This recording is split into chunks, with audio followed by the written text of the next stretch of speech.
In Arabic, the name of Muhammad, Muhammad's got many names, but one of the most important name is Mustafa. Mustafa in Arabic means he who was selected. And the idea is that since the time of Adam, the first human being, God selected from every generation the best of all the descendants of Adam.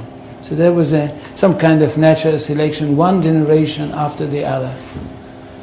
Until at the end, he selected the best of the best of the best of the best. And this is the Prophet Muhammad. And he chose him to give him his word, the exact word of God, and of course selected him to be the prophet that will bring to humanity the finest of all revelations. This is Islam. That we are talking about a culture which is highly rich, highly interesting, and highly rewarding. And that's what the most important thing. It's highly rewarding because it basically, for the ordinary person, it's a very, very simple religion. I'm not talking about philosophers, I'm not talking about academicians, I'm not talking about the great theologians, I'm talking about the simple person for whom Islam is the most rewarding of all religions. At the end of the story, if he is a good Muslim, and he dies, he is going to go straight into paradise, and paradise is described in the most colorful way possible in the Quran. And for this reason, I think we should speak about Islam with great respect. And not just, as I can hear some people say, well, it's Islam, it's nothing. No, it's not. And it's not a simple thing that a person like me and others like me in the academy, in fact, dedicated their life for the studying of this culture. Now, Islam is not a religion in the ordinary, simple way of thinking. Islam is a culture which comprises everything. And most of all, it is a culture based on revelation, and it is a culture which is based on a legal system. It is basically a legal system.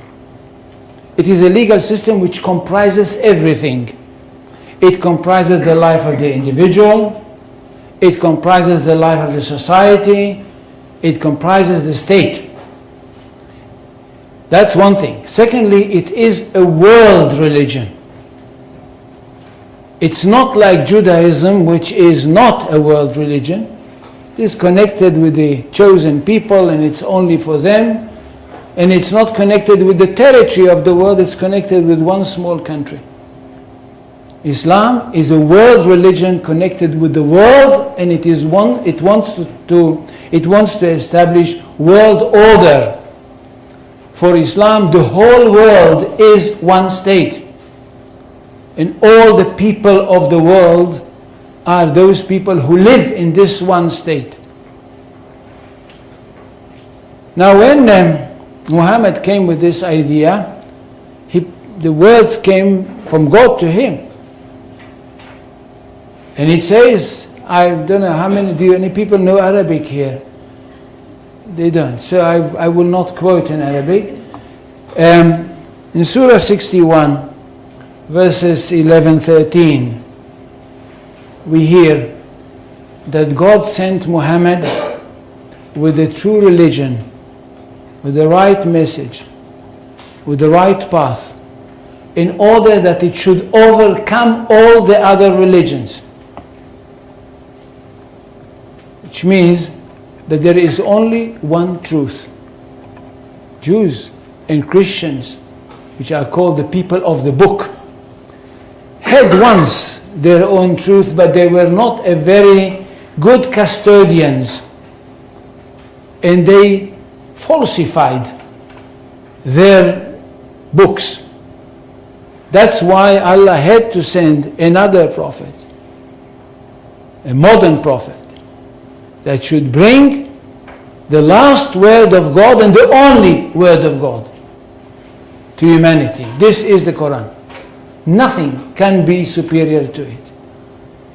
And because of that, this religion is regarded to be one that stands on top of everything else. In Arabic, they say, Al-Islam ya'lu wa la yu'la alayhi. Islam is superior, nothing can be superior to it.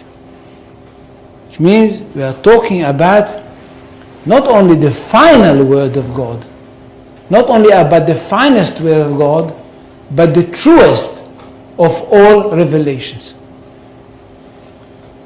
Now what does the community have to do?